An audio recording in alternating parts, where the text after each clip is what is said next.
Hi, welcome back to the show. I'm excited today because we have a special guest, Gabrielle Smith. She is a wife, mom, and a niche coach, helping coaches nail their niches so that they can attract clients. She's passionate about helping women walk boldly into their purpose as life coaches. And when she's not doing that, she's spending her time with her family and friends, reading and laying on the beach, living the life. I love it. Welcome to the show, Gabrielle. Thank you. So happy to be here. All right, so let's jump right in. I am so excited to talk about niching in business because it is a big thing for women entrepreneurs. I think a lot of times we can get caught up in what our niche is going to be, how do we want to serve, what's the best thing for us? Is there one niche that's more lucrative than another niche? Like there's just so much to think about when it comes to niching down. So I'm excited to have this conversation with you. Let's first kick off with how did you actually decide to become a niche coach? I love this question. I promise this is my favorite question ever. So I started out as a purpose coach, right? So my journey was that I was in corporate America as like a software engineer for like 20 years. And one day I was just like, mm, this is not it.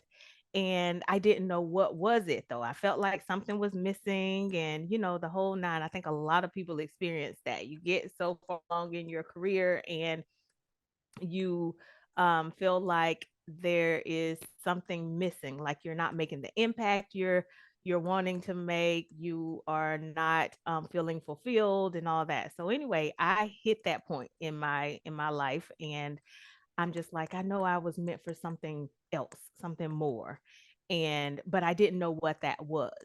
And so I set out on this journey to find my purpose. I'm like, okay, if I could just find my purpose, then I can create a career around that, and life will be grand. That's what I had in my head. So I set out on this journey to find my purpose. And long story short, I found that in life coaching. So I found my purpose to be life coaching. And so I became a life coach, and I'm like, man, this is awesome. And I knew that I had friends and family and other people around me who was experiencing the same thing. Had gotten to a certain place in their lives where they were not fulfilled. And so I happened to figure it out for myself. So as a coach, I'm like, oh my goodness, I would love to help other people figure out what their thing is so that they can do it and just like have this feeling of like fulfillment in life. And so I started out helping corporate women find their purposes. That's how I started. And as I was helping women find their purposes, um I would say probably about 85 to 90% of them found their purposes to be life coaches. As life would have it, because of course that's what I would attract, right? I would attract people who were very similar to me. So so I started helping women find their purposes. I mean, become life coaches. So I kind of pivoted just a little bit. So instead of just like helping you find your purpose, I started helping women become life coaches. And so, as I'm helping them walk in their purposes as life coaches, then they would hit another snag. And that snag was, well, who do I help? And what do I help them with? Like, I don't know. So everybody was getting stuck in that at that phase of in their businesses. And so I'm like, okay, I got to move this roadblock because they can't walk in their purposes if they are being blocked by not knowing who they're supposed to help and what they're supposed to help with. So that's how I became a niche coach. I'm just like, I figured out a way to help these women with their niches. And as a side note, I had my own niche drama, right? Because that's that's what women come to me with. They come to me in what we call niche drama, where they're trying to figure out their niches. They are changing their niche every other week. They're saying my niche is not working, all of that kind of stuff, right? So but I had my own share of niche drama as a coach as well, where someone told me when I first started out as a purpose coach, someone told me, like someone that I highly admire and respect in the industry, told me that nobody wants purpose coaching. Like, that's so old and played Wow. out and all of that stuff, right? So that sent me spinning, as you can about imagine, because I had that had been my whole life over the past several years. Um, Figuring out my purpose and then being so excited to help others figure this out, and then for somebody who's very successful to tell me, yeah, that's not going to work. So I started spinning. I started spinning for the next several months in my business. I was like, okay, well, if I can't help with purpose, then I don't even know who I am and what I'm doing. Like, what am I doing? Who am I? And so I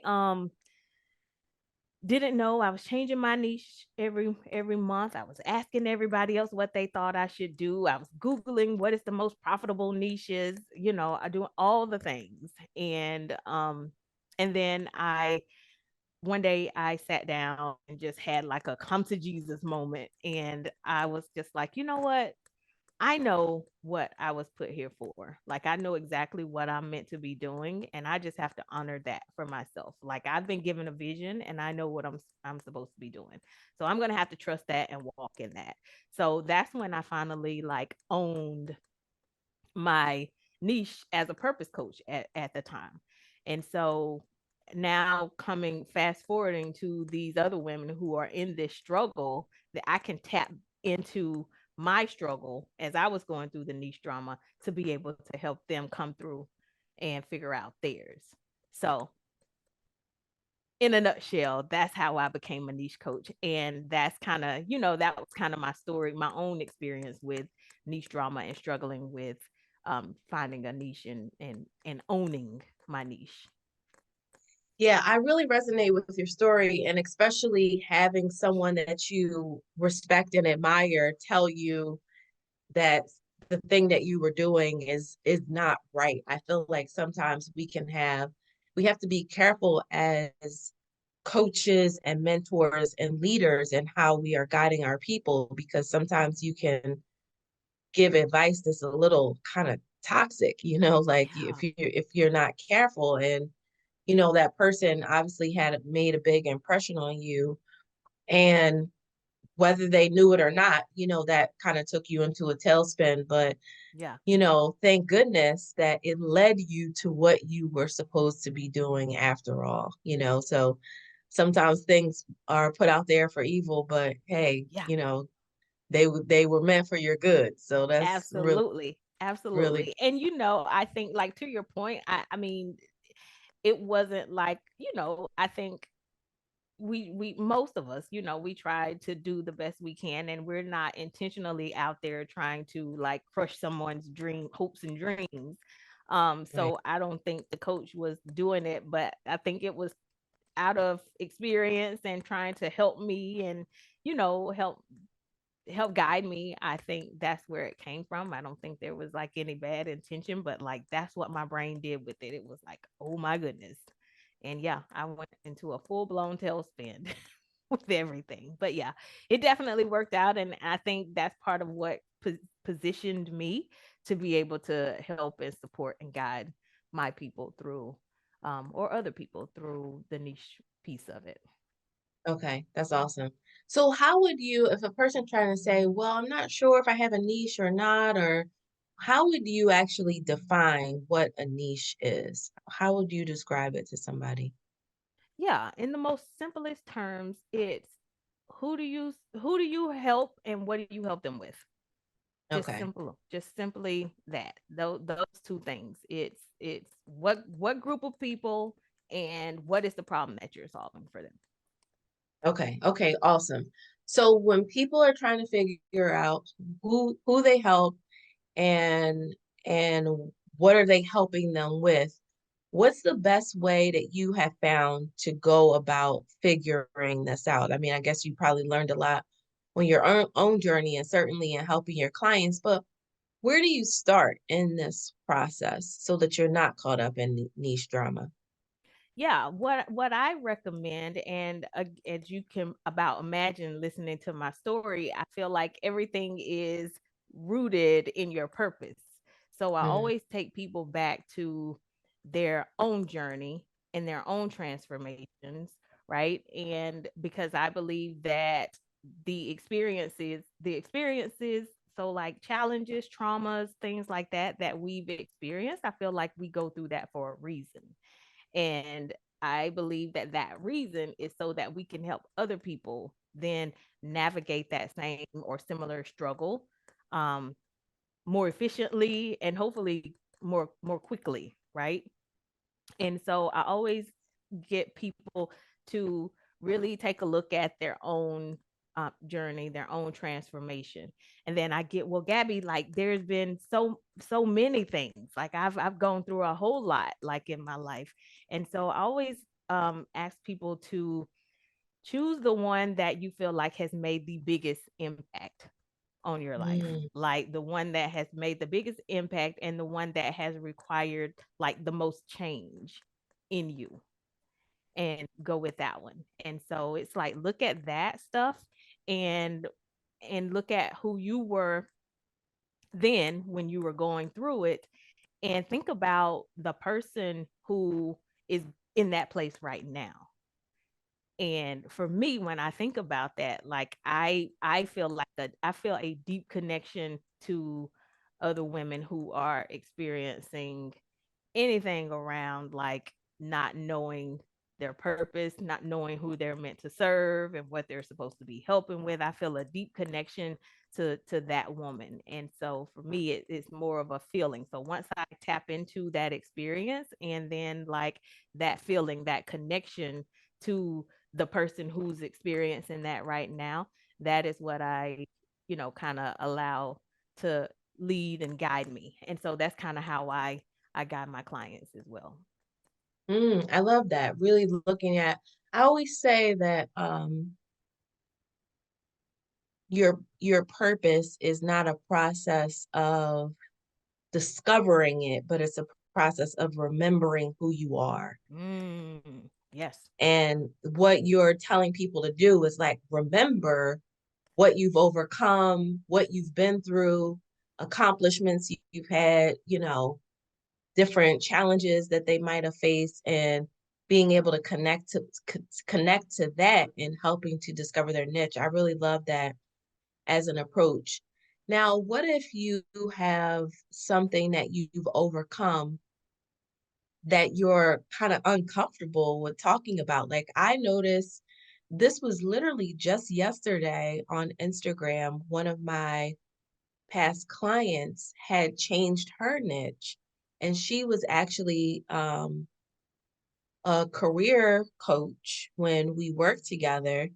But I saw now that she's posting about relationships. So she was talking about her um, she recently gone through a divorce. Mm, mhm. And so she was talking about relationships from that perspective. And it was like, wow, her experience of going through that helped her to discover something else, right? That she could essentially help people with. But what if that thing that you discover is something that you're a little bit nervous or concerned about talking about? Have you experienced that with some of your clients? Oh yeah, a lot of them. And my recommendation and my thoughts about that is like it's so interesting because I literally just posted something about this the other day where it's like, that niche that makes you so uncomfortable when you think about doing it, that's the one. That's the Hmm. one. Because I think it it's probably the one that has them had the most impact on you, and also it's the one that's going to require the most of you to put out there. But that's also where your growth is, and also where you can probably show up and help the people the most, the people who really need it the most. because it's that thing that's probably uncomfortable for you. But at the same time, I think it's so important. Like it kind of leads into what I always like to talk about in terms of like having a lived experience. Because sometimes, as coaches, especially, we are, and people in general, I think, like, because they're so like multi-passionate, so many multi-passionate people. Like, we're good at a lot of things. And as coaches, too, like, we're trained to be able to help people with pretty much anything, right? We can help people with anything, but there's something to be said about helping somebody with something that you've lived through and that you have overcome. Like there's a different kind of passion, a different kind of fire, um when you've experienced that thing, because you get to know and feel exactly what your people that you're serving are going through. And so I think just having that lived experience is important. And so sometimes that lived experience is uncomfortable to talk about, especially like on social media and in the public eye. But I think that that is probably some of the most powerful and impactful work that we can do. Yeah, I would definitely agree with that. Do you feel that there are, or based on your experience, have you discovered that there are some niches that are more lucrative than other niches? Yes, of course.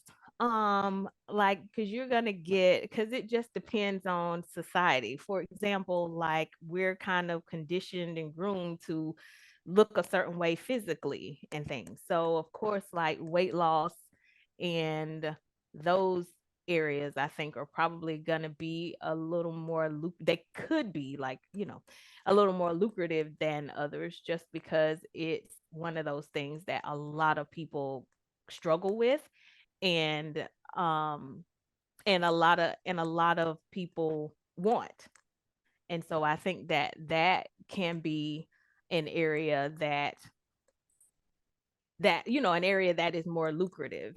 And again, like to the point that I mentioned earlier, there's something to be said about a lived experience. So me, for example, I wouldn't go out there like the weight loss thing has never been a struggle for me, right? And so I wouldn't be out there trying to help people lose weight. Now I can, because I've been trained to be able to help with that.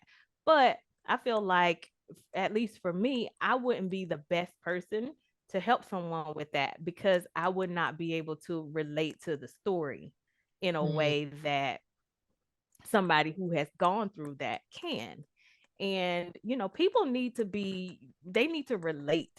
They need to be able to resonate. And so if I'm out here on social media talking about helping somebody lose weight and I don't have stories that I can share about myself and my own experiences, then people can't relate to that. I have to be relatable. And so it's very different. And so I think that, yes, we can go out there and choose a niche lucrative, or we feel like would be more profitable, um just because it's that. But at the same time, I still believe that your most profitable niche is going to be the niche that you have the background, you can speak to, you can connect with your people on in your messaging, and that you have a fire behind you, because you're not going to stop until you get out there and serve as many people as you can. So that to me is more profitable, and it's really how you find the most profitable niche for you. It's based on your okay. own experiences. Now, when you say your niche is who you serve, what are some ways to categorize the who? Like, how can you come up with who? If a person's not familiar with, who they're serving or how or trying to figure out who they want to serve, what are some ways that you kind of can categorize your who or come up with your who? Yeah, I love this question. So what I do, and I'll just walk through that. So I have the 3 steps to help you create your niche.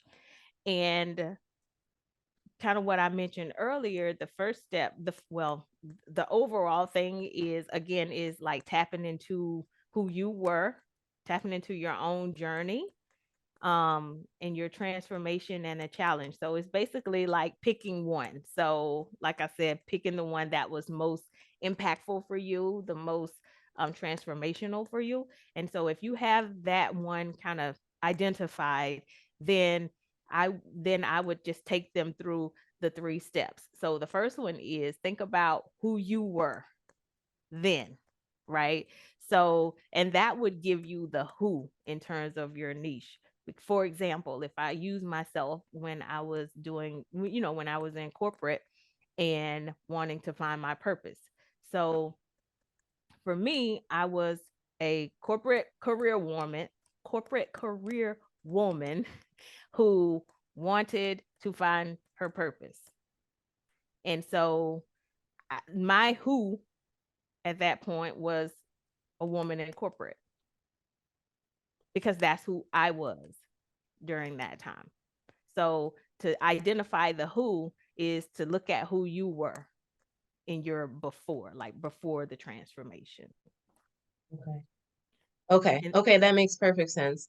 So it's really going to be based on, it's really specific to the person and helping to identify what if a person, so I guess in your case, you're saying the way you should do it is always from your purpose, because then you're going to find your most lucrative niche as opposed to just kind of picking a niche, out of thin air, yeah, yeah. really aligning it to the purpose. So that was that step one in your process? What would be step two?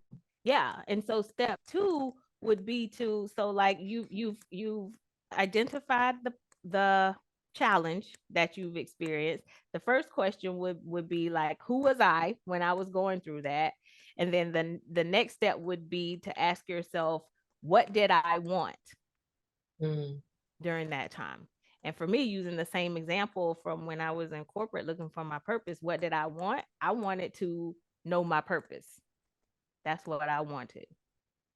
So I was a woman in corporate. I wanted to know my purpose. And then the third step would be, or the third question would be, to ask myself, why did I want it?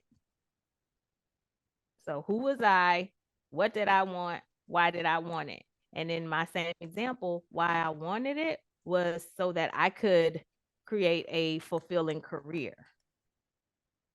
I wanted to be able to do work that I enjoyed waking up to every day. And so those are the three questions. And then basically once you get those 3 questions answered, the last step in the process is to put it together in a formula that I've created. So basically it's if I plug in the 3 answers to those questions, it's like I help corporate women find their purpose so that they can create a fulfilling career. And that together would just give you your I help statement and just have your niche clear and concise as possible. okay. I love that. I love that. Super simple, this easy to be able to navigate it. Do you do you feel like there are different ways to niche, like besides person? Like, for example, I was listening to another coach recently, and she was talking about she um niches not just in person, but also in skill. So she Mm, was saying like sales, for example, was her skill that she niched in.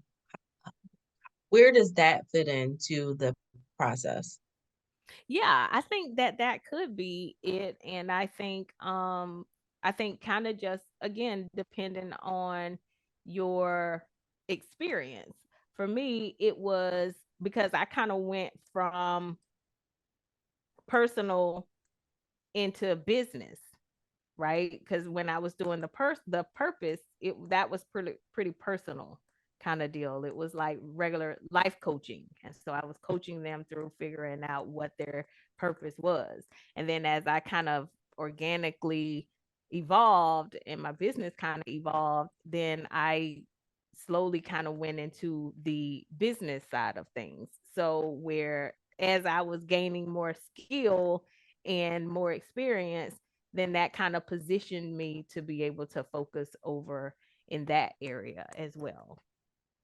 And so I Okay. can see how people might take certain expertise, because even thinking about um you know corporate, like my corporate background, I could have focused on like some like project management and some engineering things that that I experienced, and some of the skills that I gained, and I could have used some of that into my in my business as part of my niche. Okay. Okay, that makes perfect sense.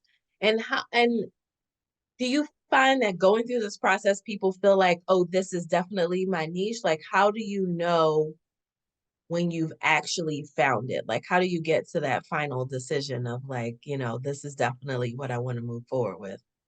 Yes, and and I love this part too, because you can see it. Like I can see as a coach, I can see when someone has kind of like gotten into their thing. It's kind of like it's one of those things where the way they talk about in relationships, when you fall in love and you meet your person, it's like when it's one of those things. But also, like, me looking at it, I can see when they start talking and they start like stories or start pouring out, and he's like, oh, I can talk about this and I can share this story, and I remember when this, and I can see like how their whole demeanor changes, their face lights up, and all of that. So I can see it, but like from the person's perspective, I think it's a feeling more than anything. It's like a feeling where you just like with everything in you that this is my thing. And it's hard to put into words, but it really is just a feeling that you get, and you just know that this is like I'm home, this is where I'm supposed to be. How much uh, there I like how you said that it should align with your purpose. So basically you have some lived experience around it. But what about results? Is having results around it also important like outside of yourself, right? Like what if you don't have any, you have something that you've gone through on your own, but you Mhm. haven't actually gotten other people results around it yet? How important is having outside results for choosing a niche? So no, I don't think that you have to have gotten someone else results for that thing in order for it to be a niche that kind of start with. Um I think the most important thing is that you've gotten results, because if you've created them for yourself, then you're going to have the confidence, you're going to have the know-how, and you're going to show up in a way that like in a way that attracts people to you. Like people are going to feel that, they're going to know that, oh, okay, well she knows me. She understands what my struggle is, especially having gone through it, and the stories they can be able to tell and to be able to share on social media. And so that they'll be able to do that in a way that people are resonating and seeing themselves in what they're describing. And so I think that that will help them, help build that trust and build that understanding and the safety, I think, that people need in order to reach out to work with you. I don't think that you necessarily have, because how are you going to help somebody get those results if you never say anything, right? Like if you never that niche and you never put yourself out there, how will you ever help someone get the results? So you are always going to be your very first client. Okay. Okay. I like that. So, how do you start debuting? You've come up with this new niche now. You've decided on something that's aligned to your purpose. Yeah. You've got your I help statement. How do you start debuting what you're going to be now moving the direction that you're going to be moving in? How do you start debuting that to the world? You just do it. You just get out there on social media and do it. I think a lot of people, especially if they've been doing something different for a while and they all of us they and now they love and now they're like, okay, well, like how do I do I just get out there and change it, or do I need to explain to people or all that? And I'm just like, whatever feels aligned for you. For me personally, I just got out there and start talking. I didn't feel like, an explanation or anything was needed. I'm just like, okay, well, hey y'all, here is what we're talking about today. And I just kept it going. I didn't make any big announcement or any kind of explanation as to why I'm pivoting or any of that. And but I've also had clients who had that type of relationship, and our relationships is made of our thoughts with other people. And but they had that relationship with their audience where they wanted to give an explanation. And that was perfectly fine. But I think whatever you need to do to not like get in your head and overthink it, I think you just do it. Okay. Okay. So Yeah. it's kind of up to you whether or not you want to announce it to the world before you make the transition. You don't have to make an official announcement. You can literally just start getting out there and talking about your new niche Yep. and trying to get people involved in, you know, hiring you for what you do now. Yeah. Totally. Totally. Do you think that it's easy for coaches and service providers to bring in business without a niche? Like, is it more difficult? Like, is it easier when you have a niche versus when you don't? Like, what's been your experience? Yeah, I think so. Most of us, at least in my experience, most of us don't come into this with a marketing background, because I think that it like you can come in there with you can start your business, of course, like people do it all the time with, like, for coaches it would be like general life coaching, right, where it's not a niche, you're just out there helping whoever wants help and with whatever they want help with, right?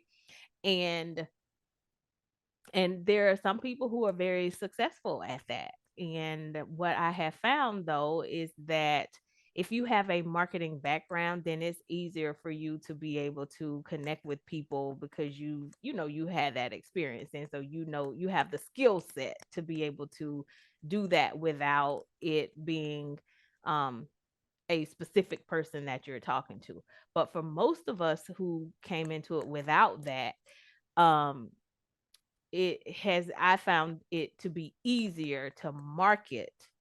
And just so people know, niching is really for marketing. It really is for marketing purpose. It gives you a target, it gives you a focus in your marketing so that you're able to speak to a specific problem that people can grab on to and be able to see themselves in what you're talking about in order for them to be interested enough to reach out to work with you. And so I believe that when we don't have that background, the marketing background, having a specific focus to tailor our messaging around allows us to connect with so many more people than when we are trying to talk to everybody. So yeah, I think it can be done both ways, but I also think it depends on the skill set of the person who is actually, running the business. Now, what advice would you give for someone who feels like their niche isn't working anymore? Mm, They've come up with something, they've been putting it out there for a couple of years, but they're just not able to get the traction around it that they had hoped for. mhm. If their niche isn't working anymore, kind of what should you do then?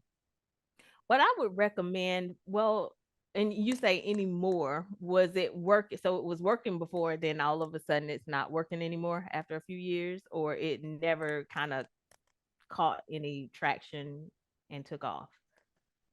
Either one, like maybe, for example, they were in a niche that might have been very lucrative at one point or popular, or they were good at messaging that niche, but the clients have seemed to dry up in that area. Like they're not finding a lot of interest in it anymore.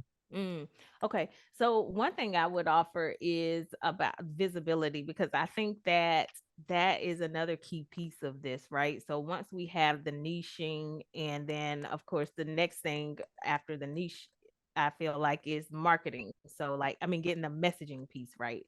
So once you've gotten the niche and the messaging dialed in, I think the other key piece is being able to um put that message in spaces where your ideal people are. So I would first, before pivoting or anything like that, I would try some different spaces with my niche and with my messaging. Um and maybe it requires a little bit of tweaking to the actual niche in terms of like the problem that you're solving, and the way that you are describing that problem, because it could be something that, like you said, it may have been, popular or lucrative at one time, and then, it that trend or something kind of died off, and now it's something else. So it may take some tweaking to the problem and using a different language a little bit for that. And so like that, and then showing up in some different spaces for where your ideal people are. And then, if that doesn't work, then it may be time to kind of revisit your niche and again make some tweaks, or like consider doing a pivot just based on some experience. Because if it's been some time, then I'm sure there's been other experiences that you have under your belt that you could possibly tap into and use that as something to connect with connect with people and solve a problem that they're having. Um, is there a timeline in terms of how long it typically takes? Like in your experience, if someone's going to work with you to figure out their niche, like how long is that? Is that a 1 month process, a 3 month process? Like typically, how long does it take to be able to kind of help a person pull the genius out of them? Yeah, I mean, so here's the thing. The finding the niche part is easy. I do that in an hour. I do that in an hour. Though that's kind of what I offer. So I offer the find your perfect niche calls, and I help people do that in an hour. Now, once you find your niche and you feel solid on your niche, then like I mentioned, the next step is to get your messaging dialed in. So now it's like, now I know who I want to help and what I want to help them with. So how do I find those people? And Mm. part of where I find them is like figuring out your messaging and then showing up in spaces where those people hang out, right? Your ideal people hang out. And so that process is 3 months. So like we will work together for 3 months, and then, help them to get the messaging dialed in, show up in spaces, and start to attract clients. But I always encourage people to, once we find a niche that you feel good about and you feel like really connected to, I always advise people to like stick with it for at least 6 months, and like giving it everything before considering like pivoting, because what you want is enough data to make the decision on whether your niche is working, or there's something else that could be in the way of you attracting clients. Love it. Love it. Love it. Love Yeah. it. Is there anything else, Gabrielle, that you want to add that would help people to really think about or consider establishing a niche for themselves? Yeah, I think the only thing I would add, because I know that a lot of people struggle with this, is I don't want to leave anybody out, right? A Mm, lot, they think that by niching down, then that means they're going to leave somebody out. And what I like to offer people, again, because niching is really about marketing, it really is about marketing. It's a way to get people in the door. And so, what I like to offer is not to think about it as like leaving anybody out, because leaving anybody out sounds like, I don't know, mean girl, like you can't sit with us kind of thing, right? But think about it in terms of like, no, this is who I'm focusing on, but everybody is welcome, right? So it's like I'm focusing on this in my marketing. So I'm focusing on these particular people with this particular problem in my marketing because that's who I connect with. And also, if somebody else who is not even in that niche connects with me, they see my stuff and they connect with me and they feel like I can help them, and they reach out and say, "Hey, I know I'm not your ideal person or whatever, but I think you can help me." For sure, you can help them.